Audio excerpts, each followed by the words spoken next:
Olá, sétimo ano. Hoje a gente vai continuar vendo o predicado nominal, só que dessa vez, mais especificamente, os usos do verbo ser. Primeiramente, a gente precisa saber que o verbo ser, ele é um dos mais utilizados na língua portuguesa, e geralmente ele liga o sujeito de uma oração ao predicado. Quando ele atua como um verbo de ligação, né, que é o que geralmente ele faz, a regra geral é que ele concorde, combine com o sujeito da oração. Por exemplo, os centros estão vazios no domingo. Sujeito, os centros. Predicado, estão vazios nos domingos. Então, esse estão vai concordar com os centros, sujeito que está no plural. Beleza? Isso é o mais normal, essa é a regra comum de concordância verbal com o verbo ser. Só que, às vezes, esse verbo vai quebrar a regra geral, essa regra comum. E aí ele vai poder concordar tanto com o sujeito quanto com o predicado. Então, vamos às concordâncias do verbo ser. Quando um dos elementos da oração estiver no plural, tanto sujeito quanto predicado, né, ou sujeito ou predicado, a gente vai usar o verbo ser no plural. Exemplo, nem tudo são flores. Flores aí está no plural, né, que faz parte do predicado, logo a gente vai usar o verbo ser no plural, concordando com flores. Agora, se um dos elementos da oração for um pronome ou um nome, esse verbo vai concordar com esse nome, porque o nome se sobressai. O nome aqui pra gente é mais importante. Por exemplo, o alvo do projeto são as mães solteiras. Mães solteiras, né? Mães. Esse é o nosso nome aqui dentro.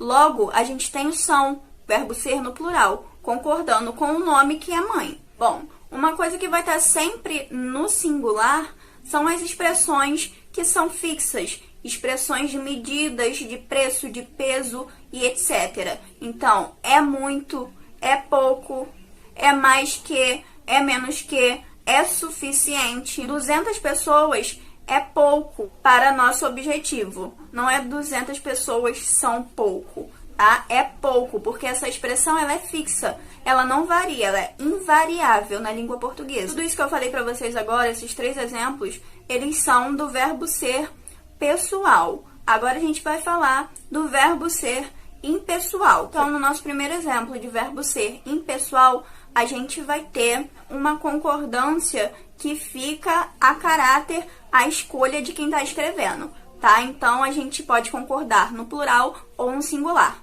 Se a gente for falar de dia, né, tiver um numeral se referindo a dia, a gente pode deixar essa palavra dia fora, tá, subentendida, e falar no singular, hoje é 5 de março, ou a gente pode falar logo, hoje são 5 de março, concordando no plural com o numeral. Já se a gente estiver se referindo a horas e distância, o verbo ser vai concordar sempre com o numeral. Então, daqui ao sítio é 1 hora. Uma no singular, por isso o é no singular. Ou, daqui ao sítio são 3 horas. 3 no plural, logo são no plural. Bom, agora a gente vai falar das palavras homógrafas. Lembra que a gente falou das palavras homófonas? Então, as palavras homófonas que a gente estudou anteriormente, elas tinham o mesmo som, mas escritas e significados diferentes. Já as palavras homógrafas, que é a que a gente vai estudar agora, elas têm a mesma escrita, a mesma grafia, mas elas são pronunciadas de maneira diferente e seus significados também são diferentes. Por exemplo, a gente tem colher e colher, escritas do mesmo modo, só que colher a gente fala com o E mais aberto, e a gente sabe que é um objeto, e colher é um verbo, e a gente fala com esse E fechado, ao contrário de colher. A gente tem o para preposição, como por exemplo, comprei uma blusa para minha mãe, e a gente tem o para verbo. Então, por exemplo, fulano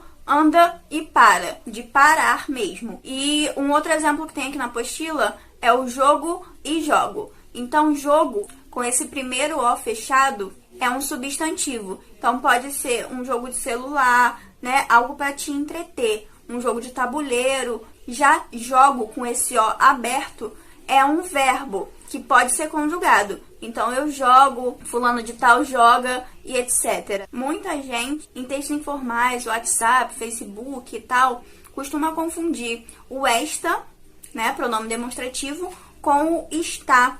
Bom, escolher o homógrafo errado para usar no seu texto, se for um texto formal, tá? Uma redação, um texto pedido na escola, na faculdade, etc., pode comprometer toda a coerência do seu texto. Aquilo ali pode mudar totalmente o sentido. Então, vamos nos atentar, né, a essas palavras que têm o mesmo som, mas um significado totalmente diferente. E eu vou bater na mesma tecla, tá? Se houver alguma dúvida acerca do conteúdo, deixem aqui embaixo nos comentários a pergunta de vocês e até a próxima aula.